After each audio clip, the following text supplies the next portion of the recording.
சளி, இருமல், தொண்டைக்கரப்பு பிரச்சனையால அவதிப்படுறீங்களா? அப்ப இந்த வீடியோ உங்களுக்காக தான். மறக்காம சேவ் பண்ணி வச்சுக்கோங்க. கண்டிப்பா யூஸ்ஃபுல்லா இருக்கும். சிம்பிள் இன்கிரீடியன்ட் தான். வீட்ல இருக்கிறத வச்சே செஞ்சிடலாம். 1/4 லிட்டர் பாலுக்கு தேவையான குவான்டிட்டி சொல்றேன், நோட் பண்ணி வச்சுக்கோங்க. பாலை ஃபர்ஸ்ட் சேர்த்து நல்லா காய விட்டுக்கலாம். அதுக்கு தேவையான ஃபர்ஸ்ட் இன்கிரீடியன்ட் மிளகு. மிளகு சளி, இருமல், தொண்டைக்கரப்பு, உடல் சோர்வு எல்லாத்துக்குமே ஒரு நல்ல மருந்தா இருக்கு.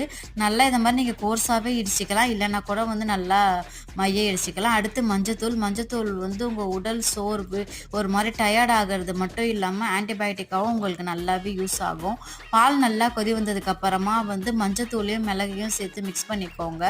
200 ml பாலுக்கு 1/2 ஸ்பூன் மிளகே போதும். அதை விட அதிகமாகலாம் சேர்க்க வேணாம். இதை சளி இருமல் இருக்கிறதுக்காக மட்டும் இல்லை, இதை நீங்கள் எனர்ஜிக்காகவும் கூட சேர்த்துக்கலாம். நான் இனிப்புக்காக பனவெல்லம் சேர்த்துக்கிறேன். நீங்கள் நாட்டு சர்க்கரை கூட இருந்தால் சேர்த்துக்கலாம். அவ்வளோதாங்க, வடிகட்டி குடிச்சா சூப்பரான ட்ரிங்க் ரெடி. கண்டிப்பாக ட்ரை பண்ணி பாருங்க.